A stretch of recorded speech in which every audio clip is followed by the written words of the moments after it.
আসসালামু আলাইকুম ভিউয়ার্স, কেমন আছেন সবাই? আশা করছি সবাই ভালো আছেন। আমি আলহামদুলিল্লাহ ভালো আছি। তো নতুন আরেকটি ব্লগ নিয়ে চলে আসলাম আপনাদের মাঝে। বাহিরে কিন্তু প্রচুর পরিমাণের বৃষ্টি হইতেছে। জানি না বুঝতে পারছেন কিনা। তো যাই হোক, বৃষ্টি তো সারাদিনই হচ্ছে, কিছুক্ষণ পর পর বৃষ্টি হচ্ছিল। আর দেখতেই পারতেছেন আমাদের বাড়ির একদম সামনের দিকে কিন্তু পানি একদম ভরপুর হয়ে গিয়েছে চারপাশটা। যাই হোক, এত বৃষ্টি পড়ছে আর কি ইদানিং। তো আমি হচ্ছে এখানে বাচ্চাদের কাপড় এবং গতকাল যে হসপিটালে গিয়েছিলাম আমার বোরকা থেকে শুরু করে, যেহেতু এখন তো পুরো গোসল করেছি, তারপর থ্রি পিসগুলো সব কিছুই আর কি দিয়ে দিয়েছি। তো বোরকা তো অবস্থা খারাপ ছিল, গতকাল ভিজে, তো জানেনই, আপনাদেরকে বলেছিলাম। তো যাই হোক, সবগুলোই আর কি ধুয়ে নেড়ে দিলাম। যেহেতু বৃষ্টির দিন কাপড়গুলো জমিয়ে রাখলে আরও হচ্ছে আর কি ঘর থেকে আরও হচ্ছে মানে ব্যাড স্মেল আসবে। তো সেজন্য আর কি কাপড়গুলো দিয়ে দিলাম। এই তো বাইরে কিন্তু এখন টিপ টিপ বৃষ্টি পড়ছে। তো কিছুই করার নেই, বৃষ্টি তো পড়ছে। তো বৃষ্টির মধ্যেই আর কি সব কিছু করতে হয়। তো এখানে হচ্ছে আমার জন্য আর কি 2টা থ্রি পিস আনিয়েছিলাম বোনকে দিয়ে। তো সেইগুলোই হচ্ছে আমিও খুলে দেখতেছিলাম, আপনাদেরকেও দেখাচ্ছিলাম। যাই হোক, আমিও দেখলাম, আপনারাও সাথে দেখলেন।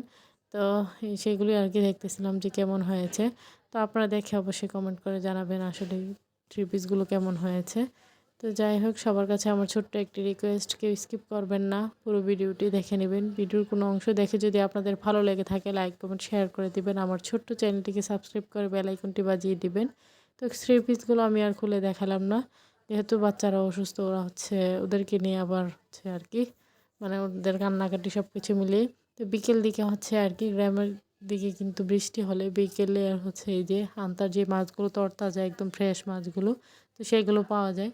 তো যারা হচ্ছে আনতে পাতে ওদেরকে বলে দেওয়া হয়েছিল। তো ওই ছেলে হচ্ছে মাছগুলো নিয়ে আসছে আর কি। তো মা হচ্ছে এখানে বসে এখন বানাবে। তো আমি দেখতেছিলাম একদম মানে তরতাজা মাছগুলো একদম লাফাচ্ছিল, একদমই ফ্রেশ, কি বলবো। আর এই মাছগুলো খেতেও কিন্তু বেশ সুস্বাদু। তো আমার মেয়ে হচ্ছে আমার পাশে আর কি, ও চাচ্ছিল এগুলো ধরতে, যেহেতু লাফাচ্ছিল। তো ওকে আমি দিতেছিলাম না, যেহেতু ওর ঠান্ডা জ্বরের প্রবলেম।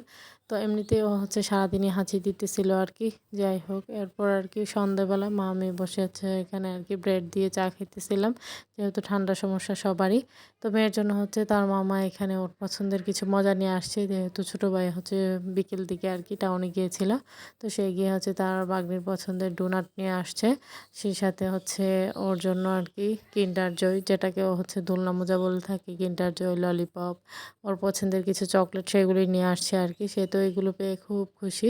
আর চক ক্যান্ডির কথা কি বলবো, এগুলো দেখতে খুবই কিউট লাগে, কিন্তু খেতে কিন্তু একদমই বাজে। কিন্তু বাচ্চারা এগুলি পছন্দ করে যেগুলো হচ্ছে বাজে। তো যাই হোক, বাচ্চাদের খুশি হচ্ছে আমাদের খুশি। তো তাদেরকে আনন্দ দেওয়ার জন্যই আর কি। তো সে তো এগুলো পেয়ে খুব খুশি, কোনো কিছুই মানে ধরতেছিল না, শুধু ললিপপটাই খেতেছিল। তো এটাও একটু খেয়ে হচ্ছে পরে রেখে দিল আর কি। তো এখানে ক্যামেরা যেহেতু অন, দেখে হচ্ছে বারবার দেখাইতে চাইতেছিল আর কি নিজে থেকে। তো যাই হোক, আজকের ভিডিও পর্যন্তই। সবাই ভালো থাকবেন, সুস্থ থাকবেন, আমার পরিবারের জন্য দোয়া করবেন। আশ্বিনী স্যারাকে দেখে সবাই মাশাআল্লাহ বলে দিবেন। বাচ্চাদের জন্য দোয়া করবেন যেন তাড়াতাড়ি ওরা সুস্থ হয়ে যায়, এখনও কিন্তু পুরোপুরি সুস্থ হতে পারছে না। তো যাই হোক, এই ছিল আর কি আজকের ভিডিও। আল্লাহ হাফেজ।